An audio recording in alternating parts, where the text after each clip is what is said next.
Previously on the Mission Story Slam podcast with Michael Schweisheimer, featuring Ken Weinstein and family. I have never given a kidney up. I have never been a single father. I haven't bought a condom in many years. I just got to tell you. But I have been on an RV vacation with my family. I am a homebody. I love to stay at home. And Judy likes to travel. And I like Judy, so I travel with her. You know the Weinsteins. You know we have 3 kids, 2 boys and a girl, and they got a lot of energy. Because the thought of being in an RV with these 3 kids for 10 days is more than you can take. One of the things I learned about my kids in this vacation is they love shit.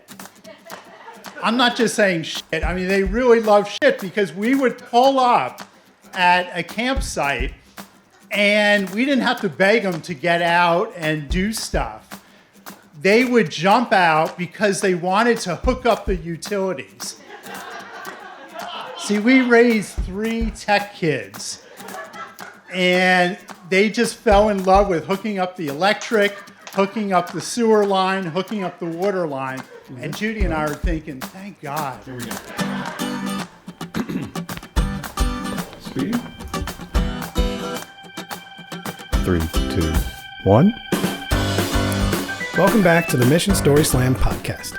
I'm Michael Schweisheimer, and I recently spent 23 days in a van, driving over 7,500 miles and visiting 17 national parks in the western United States. Was this because of the Weinstein family story? Sure it was. And that leads us to part 2 of our chat with Ken Weinstein and his family. So Ken had told a wonderful story at Mission Story Slam 11, where the theme was, it's a family affair. Ken and his wife Judy and their 3 kids, Ari, Ellie, and Noah, had set off in an RV on a 10-day excursion to see the great national parks of the western U.S. So we invited them all to come together and tell us their memories of that trip here on the Mission Story Slam podcast. When we last heard from the Weinstein family, they were speaking of their collective dislike of Las Vegas. We went to Circus and took in free circus performance there, things like that. That's Ken Weinstein. We stayed at Circus, and I think the hotel was $10. That's Judy. I remember walking the strip, Dad, but I also remember it feeling like a distinctly grown-up place, with all the casinos and the bars and people on the street handing out advertisements for like burlesque shows with like half or fully naked people on them. That's Ari. Vegas sucks. I was in Vegas for 17 days a couple of years ago. I was recording BattleBots TV show.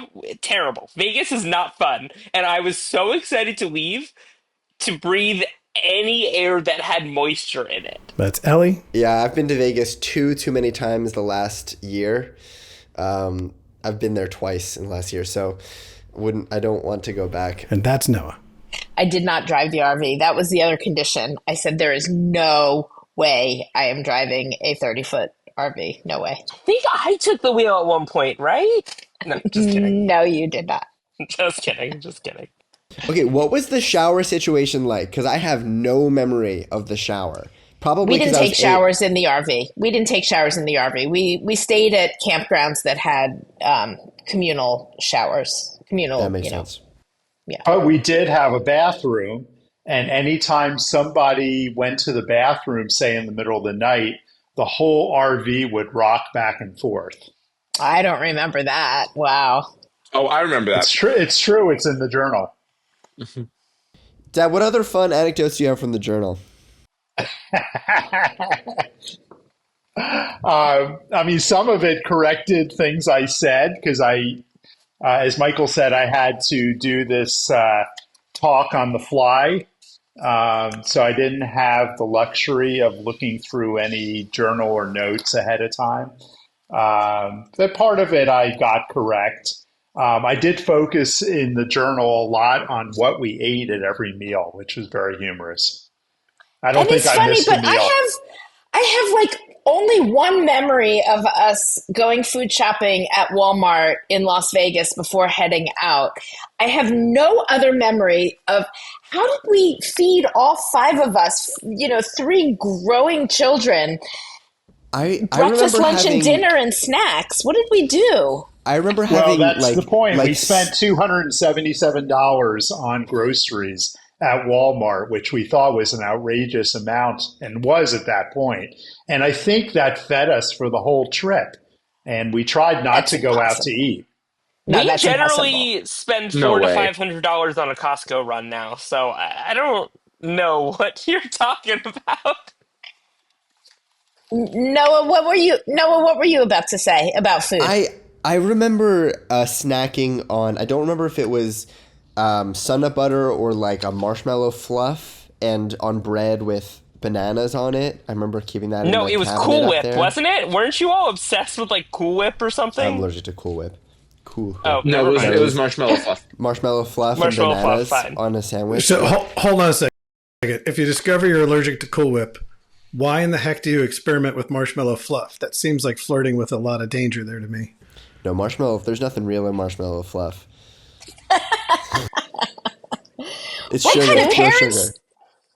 What kind of parents were we that we were feeding our kids marshmallow fluff And, for and snacks? bananas. Oh, we got the bananas in. Okay. Now, Michael, you have to Eaten know. either of those at the time. Michael, you have to know Oh, that growing up, we had very few kind of sweet treat like foods, and so when we're on vacation, we would have vacation cereal and vacation foods sometimes that were a little bit sugary. We would never have Frosted Flakes or anything sugary until it came to vacation. And I noticed also. It's a similar thing with syrup. We always had real syrup, and I always loved the fake stuff growing up. But in the photos, you can see we're making like pancakes. Ellie has the like mix, like just add water pancake stuff in her hand, and we had the fake syrup on the table too, which was very exciting. It was vacation syrup. So wait, vacation syrup is fake syrup, or vacation Yes. syrup is the real Vacation syrup? syrup is fake syrup, and Okay. I'm pretty sure my wife, that's so weird to say, makes fun of me for liking the fake syrup to this day. Generally we buy the real stuff, but I still like the fake things sometimes because it was I It's a don't. fun I don't treat. remember It's the a fun picture. I don't remember the picture with the syrup in the picture. Oh yeah, here's the syrup with Ellie holding the mix. Where? Where? Can you share it? Are you able to share this it? is an audio Yeah. only podcast, so I know. Okay. Okay. Yeah, but it's fine. Okay. We can look at it, and everyone can just imagine us with a picture of people. No, why are you it's all good. stepping on the sewage line? Did you Try to guys keep make it in. Noah deal with the Keep sewage it in. hookup? You had to keep it in. You had to keep it in. Michael, you should great. know that half of the photos were either the kids dealing with the sewage and the electric utilities, or of a Oh, I love this photo. of a salamander or something that we saw en route. Go back one photo. Go back one photo. Oh. Oh, the stuffed animals. Oh, Yeah, Wait, Bon where Cracker teddy are bears on the at? bed. Those are That's mine. Bob. Bon That's Cracker on that's the right. Ba. That's Bob. That's the same Bob that's right here. No, it's that's you! mine. No, that's that's never mine. That's mind. my I will Ba put and my stuffed Cracker. animal away. I forgot about Cracker. Oh my gosh. me too. Oh my gosh. There's the syrup. There's the syrup. There's the syrup.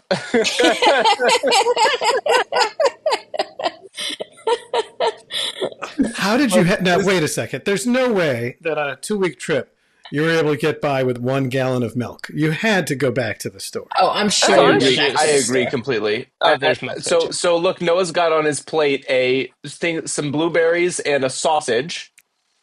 We got some Okay. grapes, and looks like Mom's got some half-eaten pancakes and sausage. Some coffee. It looks like we picked up along the way. Breakfast cereal. This isn't even vacation cereal, if we're being honest. Well, Raisin Bran Crunch and Cheerios. that's pretty loaded with sugar, It is, if I remember. right. Yeah, but I Yeah, don't think that was our right. classic vacation cereal. I think that was Yeah, Frosted Flakes, Lucky it wasn't the classic. Charms, Lucky Yeah, or Charms. Fruit Loops. Fruit Loops. Fruit Loops. Okay, so I'm going to tell you, I just want to make sure that, wait, that wasn't your RV, was it? That That crazy was. bus? No, that was no. This was a different one. This wasn't ours. Ours was. So that was sorry, probably Ken's I'm- version of like jonesing after real estate. He was like in an RV and wanted a different RV. Is that what it was? That was Michael, you ours. should know that there's a certain culture in the RV world, which I didn't know before this trip, and you envy everyone else's RVs. And everyone had different personality RVs. We ran into two women who had bought their own RV, were traveling around the country, and I was Were they musing lesbians? maybe, but I was musing in the journal. We're talking about that- RVs, not orientation, Ellie. You know. I was I'm just musing saying in the if journal two that women this are could going around be. in an RV. They're probably, lesbians. Let's cut this from the podcast. I take it back. I'm muting now. No, I'm totally. That's of all the things. I think that's what I want to leave in, Ellie. No, I'm just- Okay, great. 10 out of 10. Okay. Anyway, Ken, you were telling me about the culture of RVs before Ellie. Yeah, got so you obsessed on- admire other people's RVs, you talk to them about their RVs, and we ran into these two women we really liked that might have been lesbians, according to Ellie. But we were musing, me and Judy, whether this would be us in our life 20 years later. So we still have 5 years to see if that is the case or not. I'm looking at Judy's expression, and I'm pretty sure I can tell you your answer right now, which is a don't know. resounding.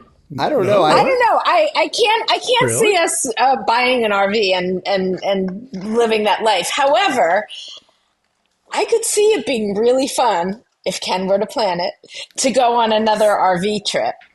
Aha. I got Judy? very envious. I got very envious of Noah and his partner Pooja, who drove all the way across the country to move to LA, and they took, I don't know, 2 weeks to do it, and they stopped 3 weeks, and they stopped at all the different, a whole bunch of different national parks, and I don't know, it got me very excited about the thought of getting to see some of the other national parks again. And one thing that was really amazing about the RV trip was getting to see a lot of different places, because we were always on the move, but we didn't have to spend a lot of time setting up camp. And we didn't have to spend, in some of these national parks, the hotels are kind of far outside. So the benefit of having the RV is that you're much closer in. And so I don't know, I could see doing it again. So after Noah and Pooja took that trip, Judy asked me whether I would be open to a two-person RV vacation. So it's certainly in the planning for the future. Okay, so what I'm seeing here is what we're learning, that RV possible, but bringing the whole family again, no way. Yeah. Because you would need a very large RV, by the way, considering. For several. I would have thought taking care of the sewage and utilities would have earned us an invitation back, but I guess not. I mean, And fixing air conditioning. honestly, I hadn't really thought about that aspect of the RV trip because it wasn't part of my experience. I didn't have to take care of any of the sewage.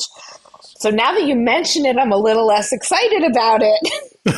Oh, You So, know what, Judy, maybe we should have a lottery and bring one of the children. Ooh, there we go. So Y'all know I would win. So good. You can win the prize to clean up all the shit. That's great. Congratulations. I always, That is- they always gave me the shittiest jobs, so. It's rough being the middle child, isn't it? Yes, thank you, Michael. There you go. Marsha.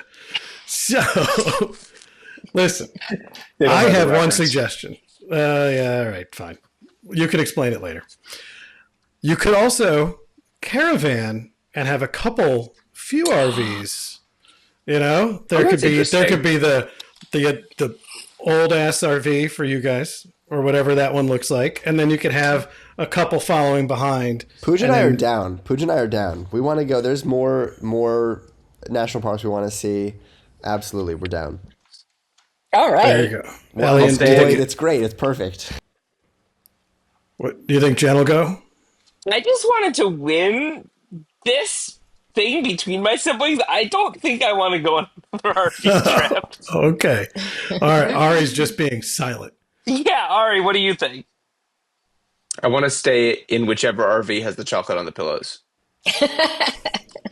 I think that's all the RVs at this point. There's no question. Probably. I think I would go for another family trip again, the cruise. Oh. That's a hard sell. Okay, All right. well then, never mind. Colorado. How about Colorado? The Colorado trip was a good one. The That recent was a one. good one. So, Ken, is there anything else from that book that we need to talk about before we kind of think about bringing this closer to a close? Just because I know I want to get you all back to your evenings or chances to give each other a hard time when I don't have to listen. Well, the journal states that Judy, before the trip started, or as the trip was starting. Oh, hold on a second. I just want to warn you, be very careful with what you're about to say, as I just have a feeling this could go badly. Is that a threat, No. Michael? No, he's just like, before the trip started, and I'm like, It's a promise. we were talking about her being worried about the trip. So I'm just, when he says things in a lawyerly fashion, the journal states, I just get a little concerned. You totally I'm misread waiting. the situation. I'm waiting. You I'm totally waiting. misread the situation. All right, what is the journal As state? the trip was starting, and as we were at breakfast one of the first mornings, Judy referred to this trip as, quote, the make it or break it vacation. And I think she Wow. was pleasantly surprised by the end of the vacation that it was a make it situation. Sorry, can you Thank God. clarify What would make it- or break what? I know. What would life have looked like if it had been broken? We will not have to find out. Thank goodness.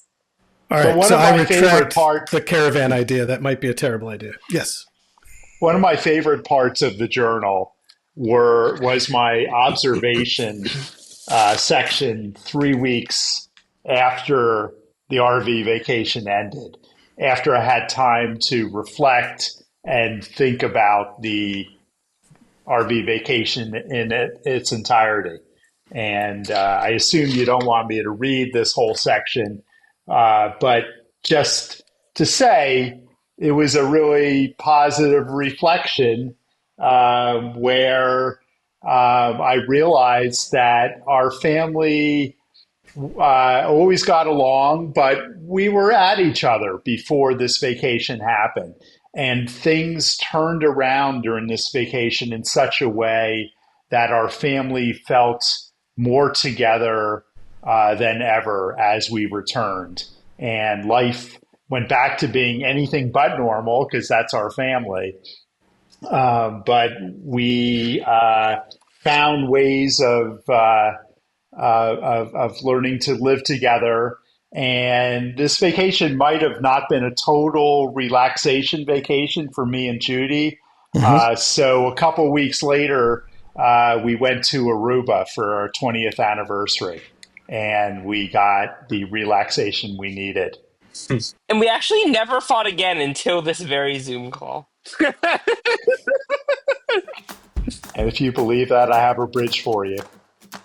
A quick break in the action to let you know that Mission Story Slam 13 is coming in November as part of Generosity.com's Philanthropy Week Festival. Information on theme and tickets will be coming your way soon on social media and at missionstoryslam.org. So listen, here's the fun thing about podcasts. Typically, people tend to promote things. So I'm going to go around the horn here and figure out who's got what going on. So, I mentioned, yeah. Go. I was mentioning Coil. Like, what do you got? Okay, so my band is named Coil, Koyal. We just put out an album called Breathe In, Breathe Out. We're like indie pop. We also just put out a music video or two. So go check us out on Instagram at coil.official or YouTube or Spotify, Apple Music, Tidal, wherever you listen to things or look at things.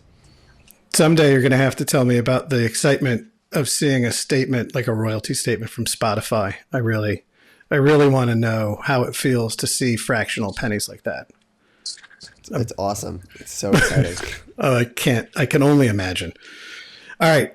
Ellie, do you want someone else to promote Cocoa Press, or do you want to do it yourself? You know who's best at promoting Cocoa Press here? Is my mother. Is the best at promoting Cocoa Press. So, Mom, go for it. What is Cocoa Press? I love promoting my kids. Ellie designed and built a 3D printer that prints chocolate. Wow, And that sounds crazy. it is crazy. It is so, in the words of one of my friends who came over and watched the 3D printer in action, it is so freaking awesome. So she sells these currently as kits. You put them together yourself. If you have some experience putting together a 3D printer, a regular 3D printer, this will take about 10-ish hours.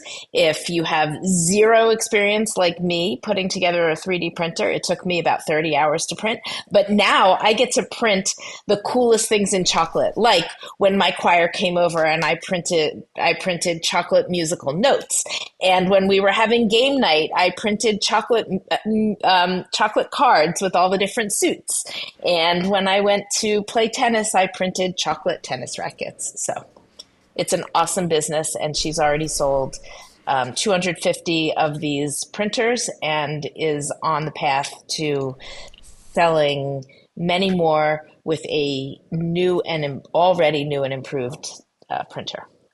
Wow, that sounds like a cool company. And I guess if you want to see more, you can go to cocoapress.com, COCOAPRESS.com. I'll be an infomercial. Thanks, Mom. Nicely landed. And Ari, I know you've got nothing going on, really. You're pretty boring. Very boring. What's the cable channel that you're obsessed with that you have the server for? The preview guide. So if you want to know what's The preview on TV, guide. So you if can you go want to the preview guide. Ellie, stop. So I run a small internet community of people who are obsessed with the TV Guide channel, which was formerly called Preview Guide. And if you're interested in running your own TV Guide channel, you can learn everything you need to know at Preview, PREVUE, guide.com. And Wait, actually, I'm working on something else. Can I talk about it? Okay.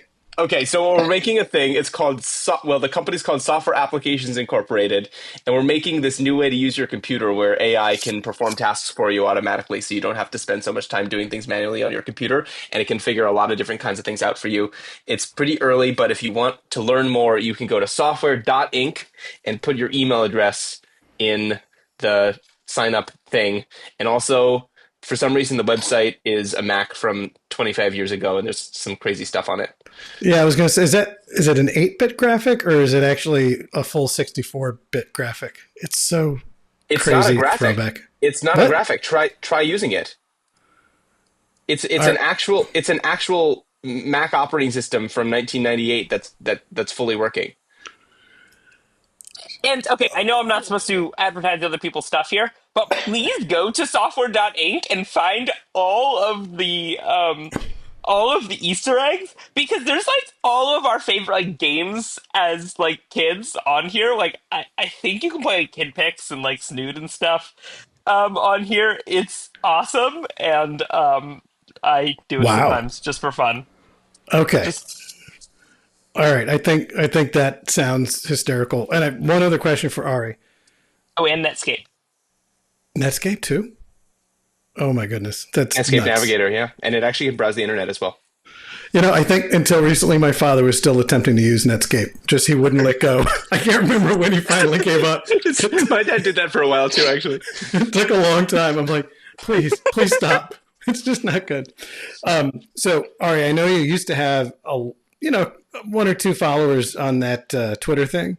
What in the world did you do? Like, are you off social media entirely? Because you're not. I can't see you being on Elon Musk's crap form or whatever you want to call it, platform. This is a sore subject for a lot of us. You know, I Twitter is something that meant a lot to me. I met my co-founder and close friend of my company on Twitter. I met many other good friends and people who mean a lot to me on Twitter.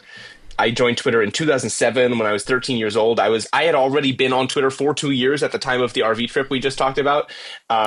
So Twitter has like really meant a lot to me for a long time. I've been not on social media too much in general the past couple of years, just because I'm kind of focused on the work I'm doing, and so it's been kind of convenient. But I go back and forth between like uninstalling Twitter or whatever they call it now, and trying not to use it for a long period of time, and then sometimes going back because there's still some interesting stuff on there. So I still haven't figured out how to handle this whole situation. I'm kind of devastated about all the changes. I attempted to look because I was like, I wonder if Ari's still tweeting or not. So I don't really have a way to log in, but it looked like your last tweet was from 2023, right when you had left Apple. So but that doesn't mean you're not looking at what other people are up to. But anyway. Yeah, I go on there every once in a while, but I don't tweet too much. All right, Judy, what do you think? Yes. Is Anna Cruz's Feminist Choir have something cool coming up, or are there other things that you're up to? Because all you guys have good stuff going. Well, Anna Cruz's Feminist Choir has a concert coming up on May 31st, and we are celebrating 50 years of singing, and so that is a concert not to be missed. And I do that for fun in my spare time. And I also work as an executive coach, coaching people in the workplace to become their best selves at work. I focus a lot on executives and leaders in the nonprofit world.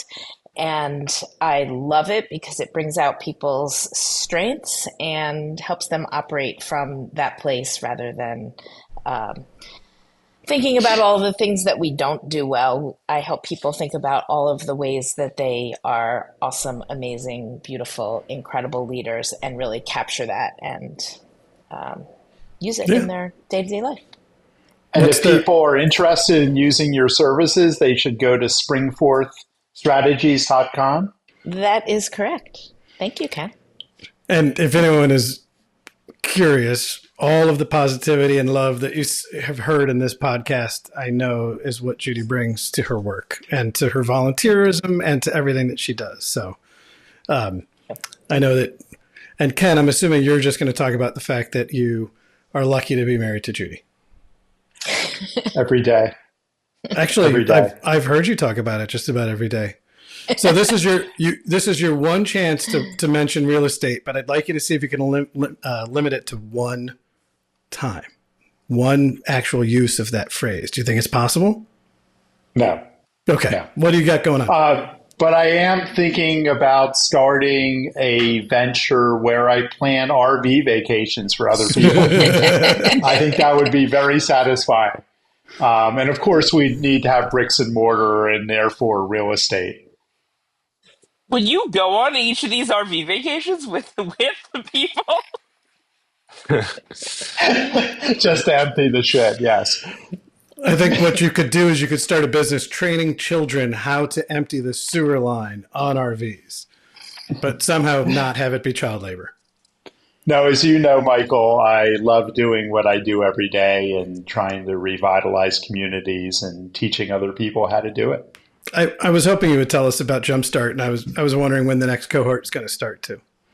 Yeah, we just graduated 63 people a couple weeks ago from our Jumpstart Germantown program, and our next cohort is in September, October, later this year. And is 63, is that the largest cohort, single cohort, or is that average at this point? Start each class with 70, and 7 people, either missed a class or whatever, and will eventually make up that class and graduate. But 63 succeeded in graduating and are moving forward, hopefully, with sourcing properties, renovating them, and improving their communities. And what is the short explanation of Jumpstart Germantown for the 20 people that might be listening who've never met you?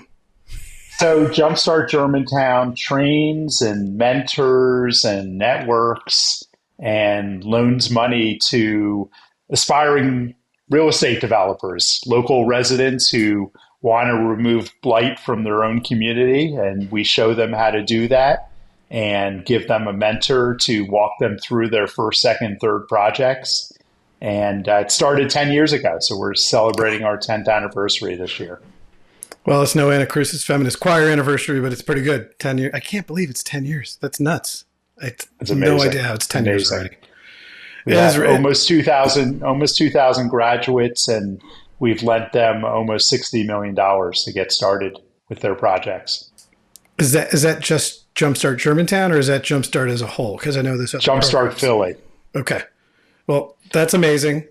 I am also very pleased that the entire Weinstein family helped me limit Ken to any references to real estate to the very end. So thank you all so much. Okay, but I have to say something that I'm upset about right now. What? Oh, what? The website for Jumpstart Germantown, or what? What else? No. What did I do? You let Ken have the last word. Not anymore. You just had the last word. And that's our podcast. And we thank the Weinstein clan for being such good sports. Don't forget to look for info on Mission Story Slam 13 coming up on November 18th as part of Generosity's week-long philanthropy festival. That's PHL-anthropy. Details will be on our social media and at missionstoryslam.org. There are a lot of people to thank for these episodes. Our media sponsor for Mission Story Slam is the Philadelphia Citizen, and we are very grateful for their partnership. And if you've heard of us, it's probably because of our head of propaganda, Edel Howland of Untapped Communications. That's untappedcoms.com. Edel's been spreading the gospel of Mission Story Slam far and wide, and we appreciate her so very much. She's also very ably assisted by our social media maven and strategic communications consultant, Sydney Bromfield of SydneyMarieEvents.com. Don't worry, you can find direct links to both of these geniuses at missionstoryslam.org. As always, thanks to the crew at National Mechanics for keeping the libations flowing at our events. And Mission Story Slam is produced by David Winston and is a project of PWP Video. We are Video with a Mission. Find out why at pwpvideo.com. I'm Michael Schweisheimer, and I hope you'll join us next time to hear more of the story behind the stories on the Mission Story Slam podcast.